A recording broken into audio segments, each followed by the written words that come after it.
I guess I should have started recording the video before I got this far, but oh well. What I want to do is find out the part numbers for the Footwell heater actuator, because I'm not getting any heat out of my lower vents.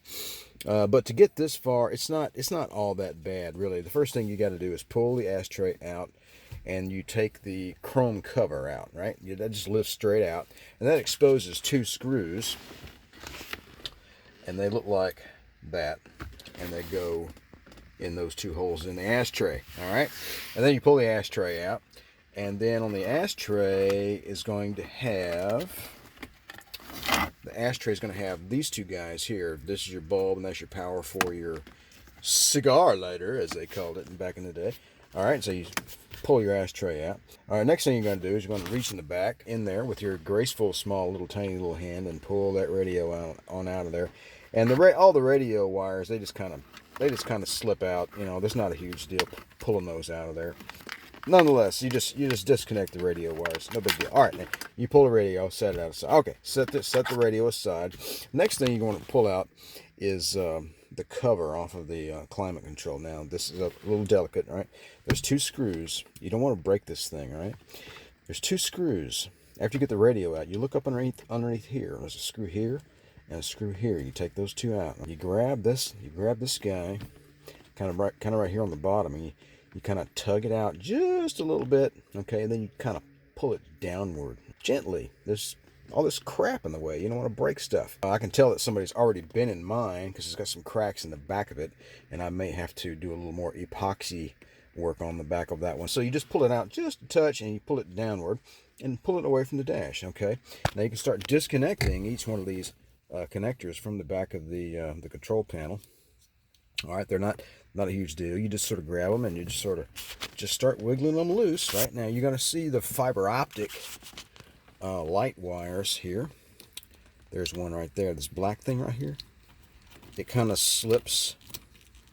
You'll notice that it slips out like that.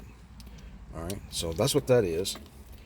And you're going to have, let's see, there's 1, 2, 3, 4, 5 of these. 4 of them have fiber optics. The 2 outside ones, the middle one does not have a fiber optic. Okay, now the next thing you got to get out is this guy here, which is your push button assembly. Now you're going to have two nuts on either. You're going to have two 8mm head nuts on either side of it. You can see them; they're right on the top. Okay, get yourself a little bitty wrench like that. And take them off. Don't drop them down in there. Be careful. Now, once you get those two nuts off, you got 2 large connectors on either side of it. They slip on sideways, right? And here they are, right here. There's one right here, and the other one has eluded me. Where did it go? That's the thing about these wires. They slip back down into the bowels of the oh, there it is. Right in front of my face. So you got these 2 connectors here now. They've been on there a long time, so you got to go real easy. You got to go real easy. So get yourself a sort of a smallish screwdriver, right? The battery is disconnected, you know, before you start any of this mess. And you're gonna just get in here like right here and just kind of slip it down in there and just give this a twist and start easing this thing out. And then once you get it out a little bit, then you can grab on. I took the left-hand one side off first because that gave me a large amount of mobility once I got it off, because this one is a lot longer. You can bring it out of the dash and manhandle it after that. So that leaves me to where I am right now. And now I have to finagle my way up in there and look around and find the vacuum actuators. I've got to go look at my manual and figure out what each one of these does here. So stand by and I will return momentarily. All right, here's my new mission. So we have a vacuum actuator right here, and of course the vacuum is right there where my finger is. It's another twist lock situation like it was with the defrost actuator, and the arm goes up through into this plastic cover. Not sure what's behind there, but it looks like it's meant to come off quite easily, so my next mission is to finagle that thing out of there and get a bird's eye view of this connection right here. Okay, we got this plastic cover out of here without breaking the daggum thing, so which was amazing. All right, this plastic cover covers up the junction between the Footwell vacuum actuator arm and the lever that moves the Footwell air flap. Here's the Footwell actuator. There's a long arm, and it goes over and it connects to the air flap on the plenum over here. Now this cover, the way this thing is in there, it's got these plastic compression fittings that they just pop out. So you just kind of man up on it and just kind of yank it out of there. Be gentle, don't break it, but you get the point. All right, here's our next little task here. Okay, you've got some push nuts you've got to contend with. There's a push nut right here on the end of this rod, which is basically the lever to open and close the Footwell vents. We've got to get this push nut off of there, so stand by for that. So I can't film this, it takes two hands. If I lose that little push nut, hopefully it'll fall on my rag there and I won't lose it. However, it won't be a tragedy. I think I have some of those in a jar somewhere. So, all right, here we go. All right, so that's what I'm talking about. That's called a push nut. You can see where the inside has these little cuts in it, and these things are basically spring loaded, right? So what you do is you stick your screwdriver under either side of it and just give it a little twist. Keep your hand underneath it and pry it off of the shaft on which it's mounted. Now, one tip for you guys. When I keep my screwdrivers over there in my screwdriver holder on the workbench, I keep a neodymium magnet connecting all of the screwdrivers together at their tips so that when I get ready to use one, well, you see what I mean. One more little tip for you. Not only is the push nut on there, but there is a rubber washer there that offers a little cushion. So you've got to take that off as well. Don't lose that. Otherwise, your stuff just rattles around. All right, here's what we found out. The Footwell flap vacuum actuator is good. There's nothing wrong with this one. Okay, I'll fill you in on what happened with my heater. So here's what happened. You can see the bar right back there. You see the tip of my finger pointing on it. It goes crossways. It goes over here and connects to this little guy right here, and that connects to the vacuum element, which mounts right there. Now this bar here goes over and connects to the flap for the Footwell flap for the passenger, and the other side goes and connects to the Footwell flap for the driver's side.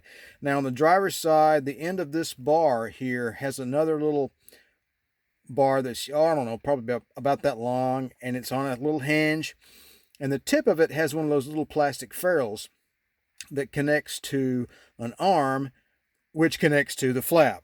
Okay, complicated, right? The arm on the flap fell out of the ferrule. It's connected to this bar, and that little arm back in there was just flopping around like that, and it got into a bind. And I noticed that it was not letting this bar go back and forth freely to open and close the heater flaps to let heat go into the Footwell. I'm stopping right here. I'm not going any further.